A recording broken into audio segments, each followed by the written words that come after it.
Hi everyone, this is Karak from ACG, and today I come to you tired, hungry, and smelling of the smelter as I bring you the review for Assassin's Creed Syndicate, Ubisoft's not-so-subtle attempt at figuring out how to get gangs of New York into a video game without paying Leonardo DiCaprio, the gross national product of a third-world country, to star in it.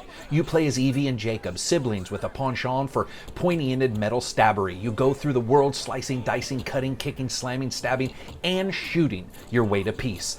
So let's see if Syndicate can do what Unity could not, run at a decent clip without losing its damn mind, and present the gamer with a game and a story that furthers the Assassin's Creed mythos but doesn't appear to be doing so by making the gamer wonder if it's all some giant joke at their expense. As always, if you like the review, please subscribe. So here it is, the review for Assassin's Creed Syndicate, pissy little brothers using any excuse to wear a hood, and one of the best ideas for a main base this side of stealing Air Force One. Graphics are up first. First, let's shoot and skewer that large elephant that's in the room next to us.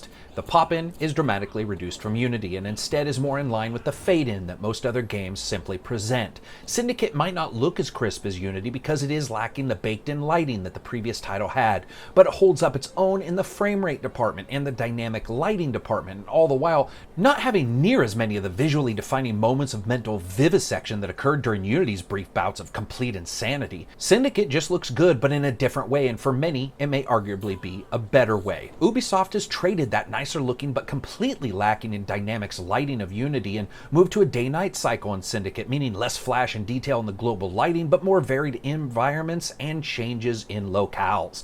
And allowing you to adventure night, day, dawn, dusk is a pleasant engagement, and one that I honestly feel was worth it, because not only that, the frame rate seems to hold up better than Unity did out of the gate, which isn't saying it doesn't occasionally stall, look around, and wonder where everyone is sometimes, but it's a far more solid feeling on average than Unity's patent-pending 12 frame per second reality engine that some gamers had to live through. Sadly, not all is good here. Even with some excellent texture work here and there, it also displays some pretty low resolution textures as well, and for every location that looks good, there's some rock wall or facial feature that looks like it's been teleported from the late 1990s.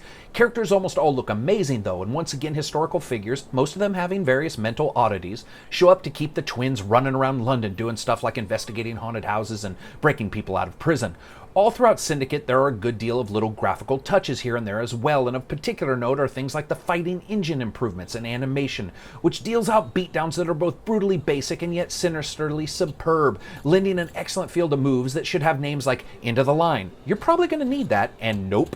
Here is the rub though. AC needs a good frame rate, always has, something Unity had issues with, though it's been somewhat Frankensteined into a better proposition by patches. Here, the game starts off at a better pace and the action feels easier to handle due to the improvements, but it still is, in the end, an Assassin's Creed game, which means prone to FPS drops and occasional odd graphics bugs, because Ubisoft wants it to do approximately 10 times what it probably should be asked to do. Sort of like when you ask one of the characters to leap into the water in this game, and there's a very notable pause right as their head hits the water, like everyone's thinking the same thing. This is really just a giant shitter.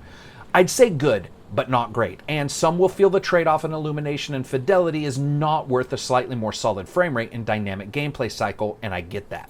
Sound, music, and voice.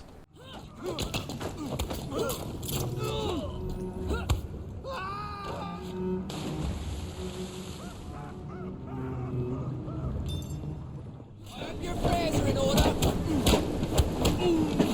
Still isn't it over the floor? You'll be singing a different tune once I'm through with you.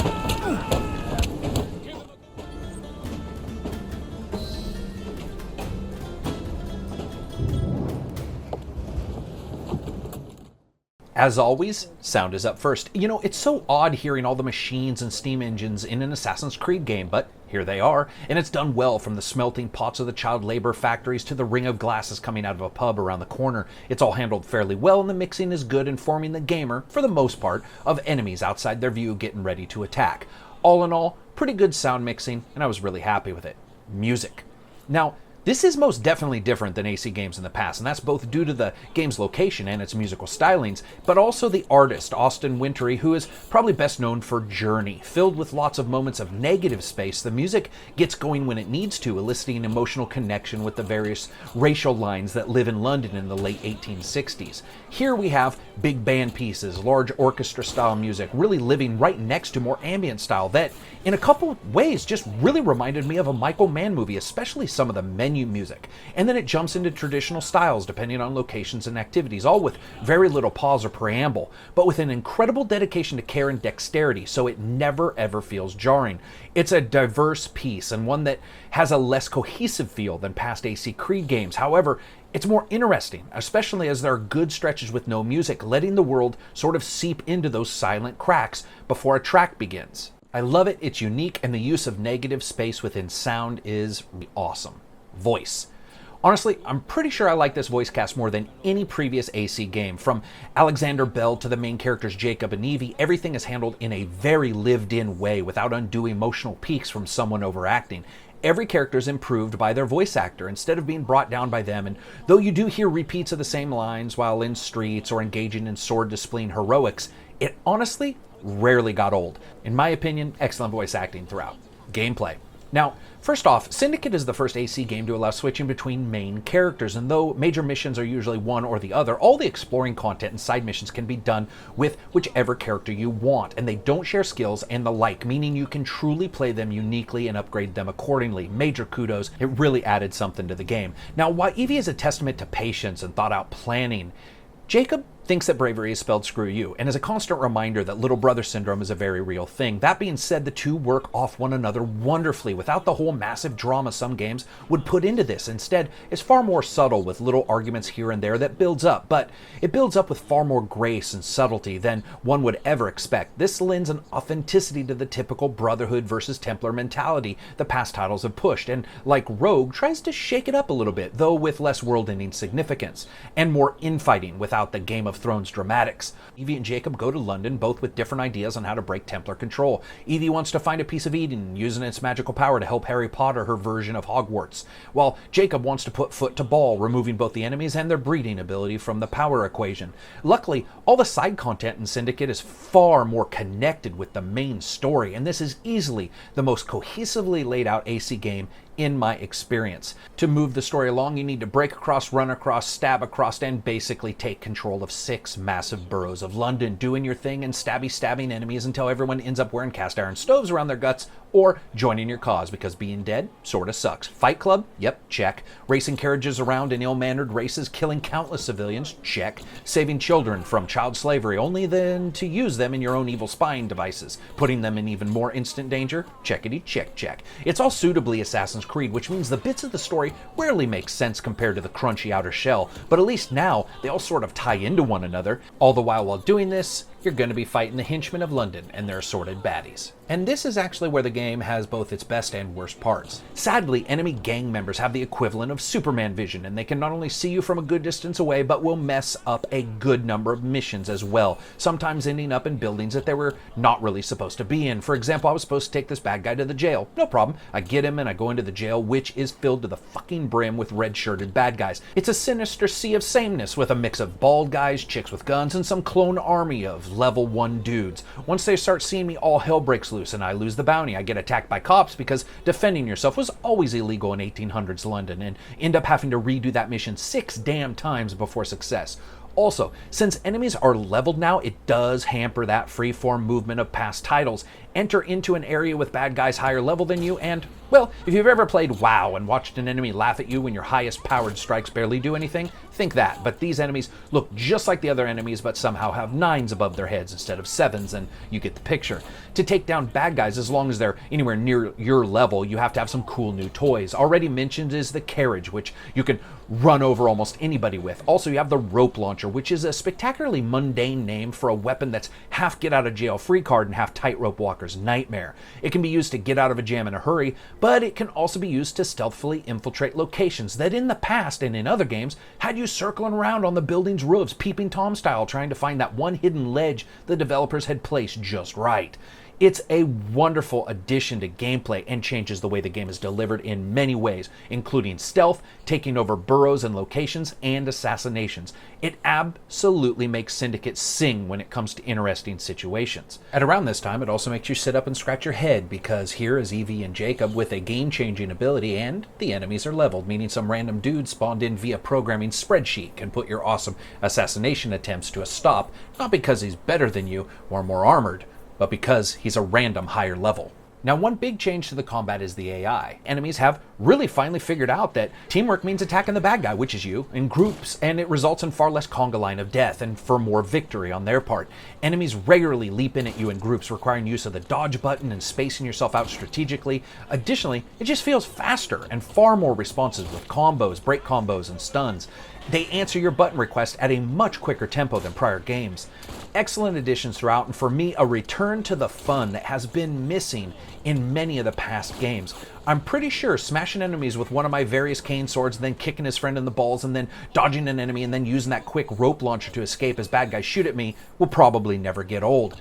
As always, the game is also a crafting and upgrading smorgasbord with all manner of items to find, unlock, craft, and then replace with impunity. It's a wonder anyone in this damn game recognizes you as you're changing everything about yourself every other level. Luckily, it's all in good fun, and you rarely feel without some upgrade or skill upgrade path to take. This new move to a more modern time also allows for excellent additions like battling enemies on top of carriages, stealing money from trains, and performing all kinds of illicit interactions with the world at every turn. It really does feel unique as a title, even if, in the end, you're still sort of taking the same steps. Now, I'm not going to lie, the game still has map mess, the unfortunate illness that comes with so many icons on a map that the game can become an interaction with the map and not with the game itself. However, due to the unique location and time frame and a good eye on keeping the side missions in step with the main missions, means that a focus on the story actually helps this dramatically. It's just a really good gameplay add. Additionally, though Syndicate doesn't have the gender swapping NPCs switching their bonnets for saddle breeches at every turn, it does have some bugs,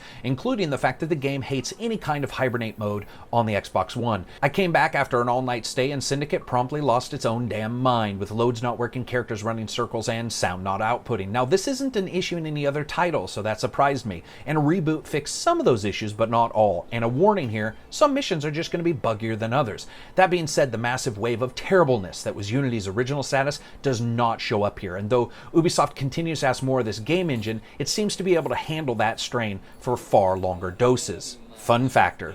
Hell yes. You know, this is fun. First, having the side missions match the overall theme and plot of the main mission really helps, and though it's not every one of them, it's many of them. Additionally, there's far more of a cohesive feeling to the various NPCs you help and work for, solidifying the fight for control of London in the player's mind. Now, let's be honest, the bugs suck, and they do occur. Randomly, the apocalypse would occur, and the entire world would be plunged into absolute darkness, except for level counters and indications that someone, somewhere, was getting their ass handed to them. Other times, all sound would disappear in the game, which makes you quickly realize how important that is when 5 pissed off dudes all yell at you right before they attack. But in the end, I had a great time. It's a unique landscape compared to the other AC games, and like the past ones, it forgoes much of the future content in its fiction. Now, some people will like that, some people won't. It's got a unique and interesting main character, or set of main characters, that engaged me in the story and had me interested in the plight throughout the entire title. And saving kids from fiery death is always a plus. Unless it's that kid from Pet Sematary, because seriously, screw that kid. So I rate games on a buy, wait for a sale, rent, or never talk about it again rating scale. This is a wait for a sale. It has enough bugs, and there's the enemy scaling, which I don't like at all, to actually remove me a little bit from the enjoyment of the story, which is absolutely incredible. It does have improvements to combat, and the day-night cycle is great, and the changes in the environment, and for me, the more enjoyable story almost makes it worthwhile. For every amazing mission, there was a man stuck in a carriage. For the fact that my new base of operations, which I personally named Heavy Edna, was amazing, there was also enemies that seemed suspiciously buddy-buddy with everyone until I strolled into an area. The plain and simple fact is, there is too much tit for tat here, and especially when it comes to bugs. If you're a person wanting completely different things from your next Assassin's Creed game as well, I would say this is not worth a buy. Now, that might be probably a little bit odd, expecting a game like this to suddenly be completely different, but it's not going to be. Once they shore up those bugs, this is definitely going to be a buy. I really enjoyed the story. The gameplay was really fun, but right now, man, sometimes when the world just suddenly goes sackcloth dark and you can't fight, it is really, really frustrating. So I hope you liked the review. If you did, hit thumbs up. If you didn't, hit thumbs down. And as always, peace out. I'll gut you like a fish!